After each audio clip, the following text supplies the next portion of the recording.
Hello दोस्तों, आज हम आस्टेट के प्रयोग को करेंगे। आस्टेट का प्रयोग क्या था और इस प्रयोग में विद्युत धारा के चुंबकीय प्रभाव को समझाया गया है। तो दोस्तों, ये आस्टेट का प्रयोग क्या था और इसमें विद्युत धारा का चुंबकीय प्रभाव ये मतलब क्या है, इसको समझेंगे। आपसे रिक्वेस्ट है, कृपया वीडियो को लाइक और सब्सक्राइब जरूर करें, अपने दोस्तों को फॉरवर्ड करें। यह एक्सपेरिमेंट क्लास 10th 12th सभी बच्चे जो यूपी बोर्ड सीबीएसई बोर्ड हैं उनके लिए बहुत इम्पॉर्टेंट है। तो देखिए, ये बेसिक चीज़ है आपके मैग्नेटिक चैप्टर को समझने के लिए, यानी चुंबकीय क्षेत्र या मैग्नेटिक फील्ड चैप्टर को समझने के लिए। तो देखिए, इसमें क्या होता है कि मान लीजिए आपके पास ये मैग्नेटिक नीडल है, ठीक है, कंपास जिसे आप कहते हैं, जो डायरेक्शन को निर्धारित करता है। अभी ये NS के अलोंग अलाइन है, तो ये दिशा को बता रहा है कि इधर डायरेक्शन में नॉर्थ है और इधर साउथ है। मैं आपसे जानना चाहता हूँ, ये चुंबकीय सुई को अगर हमें मूव कराना हो, मैग्नेटिक नीडल को मूव कराना हो, तो कैसे मूव कराएंगे? इसको मूव कराने के लिए एक दूसरा चुंबक इसके पास लाना पड़ेगा, क्योंकि ये खुद एक चुंबक है, एक खुद मैग्नेट है। इसके आसपास इसका अपना मैग्नेटिक फील्ड होगा, लेकिन बहुत वीक इंटेंसिटी होगी, क्योंकि ये बहुत ही वीक इंटेंसिटी का मैग्नेट है। तो एक दूसरा मैग्नेट हमने इसके पास जो ही लाया, देखिए ये मूव करने लगा, क्योंकि इसका स्ट्रॉन्ग मैग्नेटिक फील्ड इसके मैग्नेटिक फील्ड को इफेक्ट कर रहा है, ठीक है। अब मैं आपसे एक सवाल पूछता हूं, अगर इस मैग्नेटिक नीडल को मुझे बिना मैग्नेट के मूव कराना है, तो कैसे हम मूव करा सकते हैं? मैग्नेट आपको नहीं दिया जाएगा, फिर और ये स्टेशनरी है अपनी जगह पर, इसे आप छूना नहीं है, फिर आप इसे कैसे मूव कराएंगे? इसका सीधा सा जवाब है, एक चुंबकीय क्षेत्र को, एक चुंबक को एक दूसरा मैग्नेट ही यानी चुंबक ही इफेक्ट कर सकता है। तो यहाँ आसपास अगर मैं एक मैग्नेटिक फील्ड जनरेट कर दूं इसके आसपास बिना मैग्नेट के, तो भी ये मूव कर जाएगा। इसके आसपास एक मैग्नेटिक फील्ड हम कैसे जनरेट करेंगे? इसी को सबसे पहले आस्टेड ने किया था। आस्टेड ने ये बताया था, अगर मैं किसी वायर में, किसी पावर सोर्स के जरिए, बैटरी के जरिए किसी वायर में करंट दौड़ा दूं, करंट बहा दूं, तो करंट कैरिंग वायर में जिसमें करंट बह रहा है, उसके चारों ओर अपने आप मैग्नेटिक फील्ड जनरेट हो जाता है बिना मैग्नेट के। क्या कहा मैंने? आप ध्यान सुनिएगा। अगर किसी वायर में करंट बह रहा है, तो उसके आसपास अपने आप मैग्नेटिक फील्ड बिना मैग्नेट के जनरेट हो जाता है। तो ये एक बहुत अच्छा तरीका है मैग्नेटिक फील्ड पैदा करने का बिना मैग्नेट के। ये बात आस्टेड ने बताई थी। कैसे बताई थी? उसने एक्सपेरिमेंट किया और एक्सपेरिमेंट में ये देखा। ये एक्सपेरिमेंट मैं आपको करके दिखाऊंगा, तो चलिए उस एक्सपेरिमेंट को किया जाए। उससे पहले मैं एक चीज़ आपको कह दूं, यहाँ पर आस्टेड ने विद्युत धारा बहाकर मैग्नेटिक फील्ड पैदा किया था, इसलिए इस घटना को कहते हैं विद्युत धारा का चुंबकीय प्रभाव, यानी magnetic effect of electric current, ठीक है। तो यहाँ पर आपने ये बात समझा, अगर किसी सर्किट में करंट बह रहा है तो उसके आसपास मैग्नेटिक फील्ड पैदा हो जाती है। मतलब करंट में ये खूबी है कि करंट क्या पैदा कर सकता है। किसी कंडक्टर में अगर करंट बह रहा है तो वह मैग्नेटिक फील्ड पैदा कर सकता है। इसी को कहते हैं विद्युत की वजह से मैग्नेटिक यानी चुंबक का प्रभाव पैदा होना। आपने विद्युत चैप्टर में पढ़ा होगा, करंट की वजह से हीट पैदा होता है, तो हीटिंग इफेक्ट ऑफ करंट आपने पढ़ा होगा।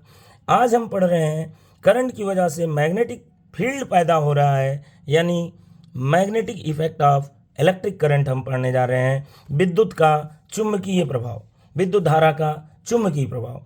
आइए उस एक्सपेरिमेंट को देखते हैं, कैसे उसने बिना मैग्नेट के चुंबकीय क्षेत्र पैदा किया और उससे ही, उस चुंबकीय क्षेत्र से मैं इस मैग्नेटिक नीडल को मूव कराऊंगा बिना चुंबक के, क्योंकि एक चुंबकीय क्षेत्र मैं पैदा करूंगा, उसमें ये जैसे ही आएगा अपने आप मूव कर जाएगा।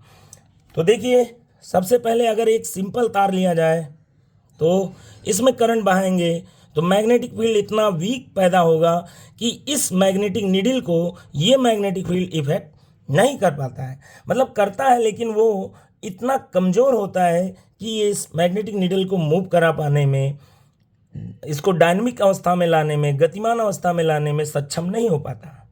लेकिन अगर हम स्ट्रॉन्ग मैग्नेटिक फील्ड पैदा करें, स्ट्रॉन्ग मैग्नेटिक फील्ड पैदा करने के लिए हमें एक कई कुंडली वाली, कई फेरों वाली, कई आपके हेलिकल स्ट्रक्चर लेना पड़ेगा। कई कुंडली, कई फेरों वाली, हमें तार के फेरों वाली, कई तारों के फेरों वाली एक हमें सर्किट लेना पड़ेगा। इसमें हम जब करंट बहाएंगे तो स्ट्रॉन्ग मैग्नेटिक फील्ड पैदा होता है। ठीक है, तो आइए हम ऐसी ही कुंडली की व्यवस्था करने जा रहे हैं। ध्यान से देखिए, हमारे पास एक इस तरह का कुंडली है जिसमें बहुत सारे तांबे के तार के, जो कि इंसुलेटेड है, आपस में फेरे हैं, काफ़ी ज़्यादा कॉइल्स हैं, इसमें बहुत सारे फेरे हैं, इसमें मेनी टर्म्स हैं, इसमें बहुत सारे टर्न्स हैं, बहुत सारे फेरे। ठीक, अब इस कुंडली के दो सिरों को, इस कुंडली के दो तार होंगे, उन दोनों को मैंने यहाँ पर कनेक्ट कर दिया है। ठीक है, इन दोनों पॉइंट्स पे कनेक्ट कर दिया है और इस दोनों पॉइंट को मैं एक बैटरी के द्वारा कनेक्ट करूँगा, जिससे ताकि इसमें कुंडली में धारा बह सके और स्ट्रॉन्ग मैग्नेटिक फील्ड पैदा होगा। और पता कैसे चलेगा कि कुंडली में धारा बह रहा है? अगर देखें हम तो इन्हीं दोनों पॉइंट से मैं एक बल्ब कनेक्ट कर दे रहा हूँ, अपने आप पता चल जाएगा। तो इन्हीं दोनों पॉइंट से देखिए मैंने एक बल्ब कनेक्ट कर दिया है, तो पता चल जाएगा कि इसमें धारा बह रही है। ठीक है, तो आइए इन दोनों पॉइंट्स को हम कनेक्ट करने जा रहे हैं एक बैटरी से। तो आइए देखते हैं और देखते हैं क्या हमारा नीडल मूव करता है या नहीं बिना मैग्नेट के।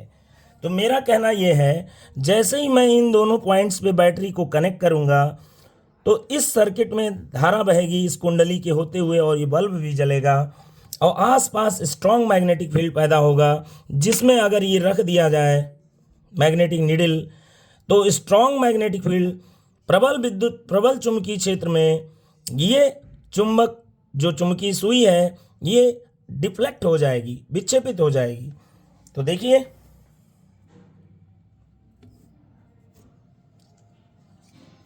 ये देखिए आपके सामने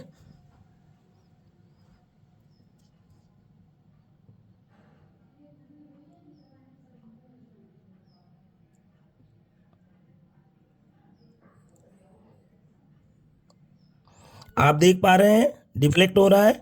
अभी एलईडी इसलिए नहीं जल रही है क्योंकि अपोजिट डायरेक्शन में है ये। अब हमने डायरेक्शन को करेक्ट कर लिया है, अब जलनी चाहिए एलईडी। अब देखिए अभी भी डिफ्लेक्ट हो रहा है ये।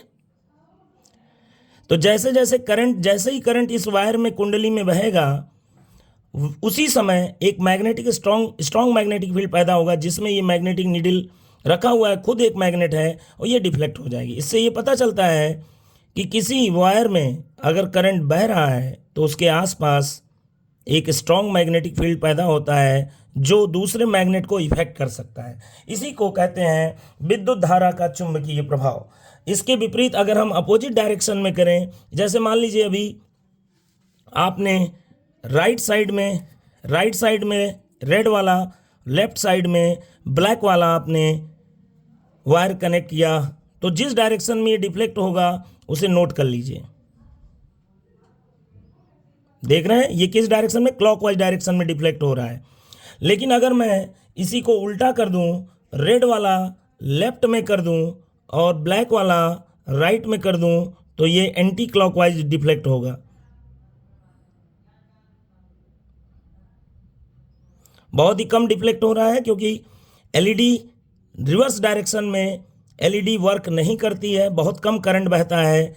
इसलिए देखिए ये पहले इधर जाता है फिर वापस आ जाता है। इस तरह से मेरी बात को आप समझ रहे होंगे कि विद्युत धारा के द्वारा चुंबकीय क्षेत्र यानी मैग्नेटिक फील्ड पैदा किया जा सकता है बिना मैग्नेट के।